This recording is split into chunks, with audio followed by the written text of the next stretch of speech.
Hello again. It's Friday, February the 23rd, 2018. This is JournalTV and I'm Jerry Clark.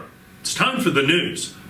The Alleghany County Board of Supervisors held a joint session with its school board on Thursday night and voted to allocate $40,000 to the Sheriff's Department for overtime pay to get a school resource officer placed at each county elementary school. Listen.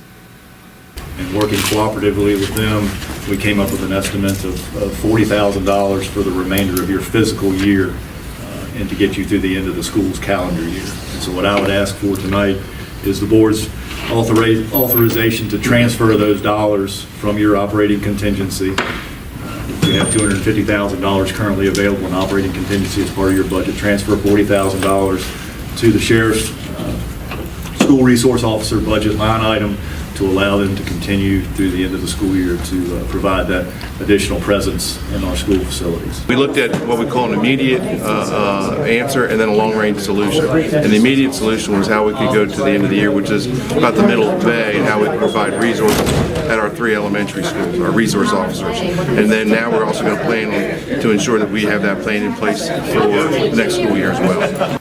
When asked for a comment about last night's supervisor's quick action to fund school resource officers for Alleghany County's elementary schools, Sheriff Kevin Hall was frank.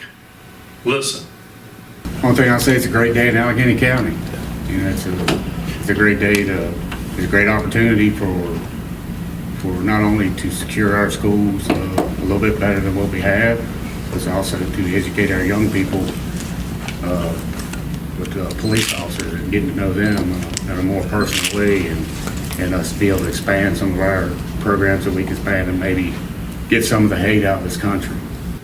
The Covington School Board is, like many other school boards in the state, grappling with its budget for the next fiscal year as state funding has decreased and other financial challenges confront it.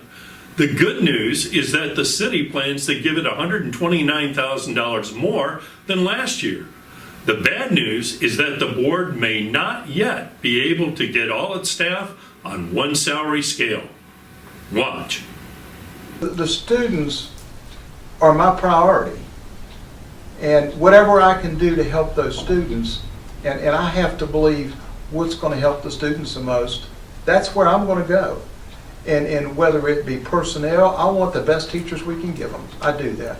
But as we just hear throughout the state, everyone is struggling to get good teachers. It's not us, and it's not a matter of how much you pay, because there are places they can go make a lot more money than we can.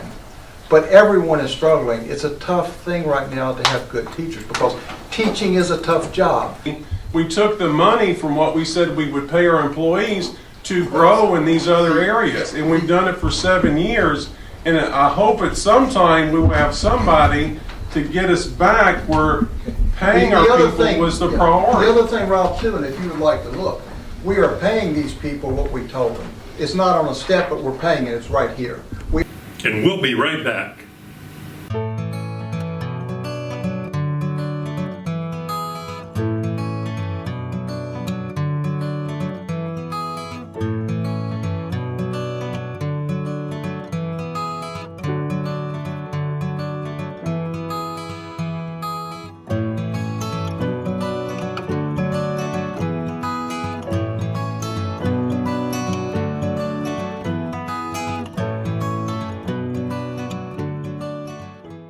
Among other actions taken by the Iron Gate Town Council last night was the honoring of former Vice Mayor Bobby Daniel for more than 40 years of dedicated service to his community.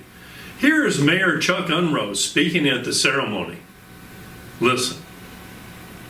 I don't know if everybody in the room realizes the service that this town and this country have received from this man. He was a young man. He went to Vietnam. He fought for this country.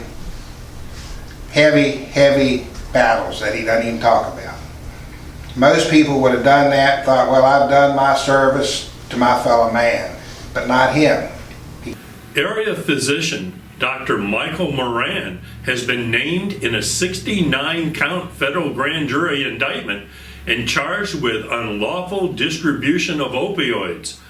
Said U.S. Attorney for the Southern District of West Virginia, homegrown drug dealers hidden behind the veil of a doctor's lab coat, a medical degree, and a prescription pad are every bit as bad as the heroin dealers from Detroit who bring their poisons to West Virginia. And now a word from our sponsor.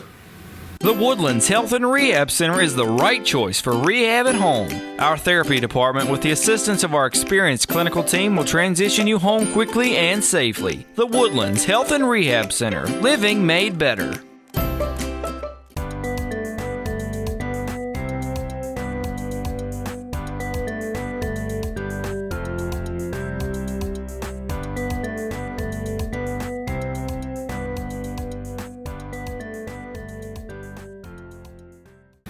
And now it's time for Editor's Quickies.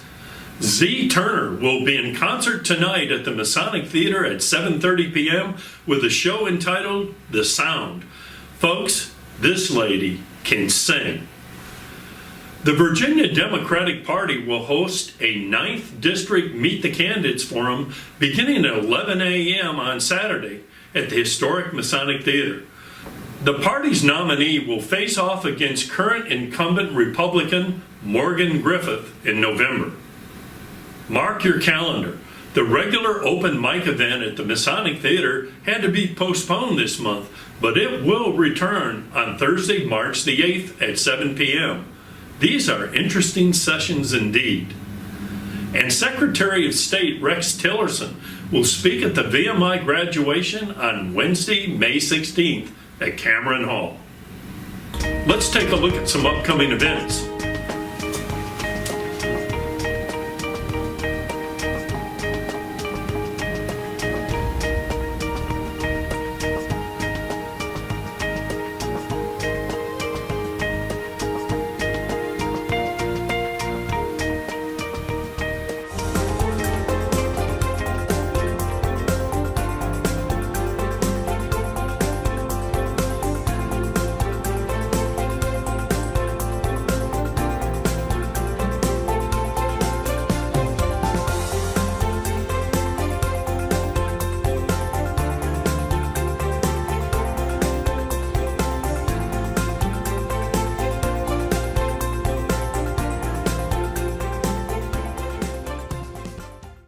And now for local obituaries.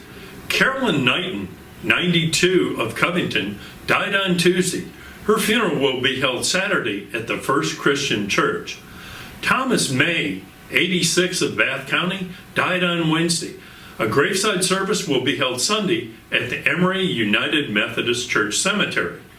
Nancy Martin, 74, of Buena Vista, died on Monday.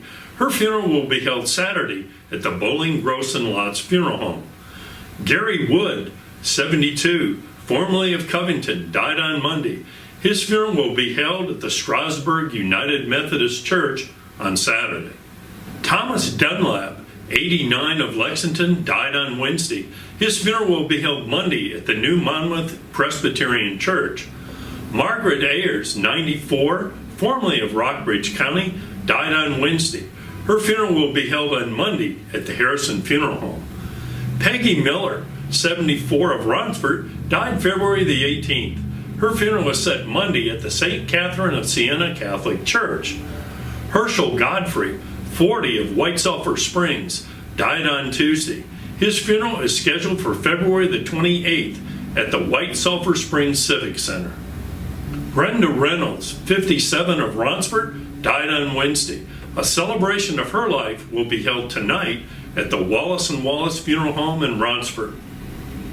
Let's check out the local weather forecast. On Saturday, it should be mostly cloudy with showers likely, high of 73 and a low of 57. On Sunday, it should be partly cloudy with showers, high of 74 and a low of 45. And on Monday, it should be partly cloudy with scattered showers, high of 60 degrees and a low of 36. And there's good news. There's only 25 more days until springtime in Virginia. And that's the way it is on Friday, February the 23rd, 2018. More stories, photos, videos, and interviews are available 24/7, 365 on AlleghenyJournal.com, YouTube, and on our soaring Facebook page. Thanks very much for watching Journal TV.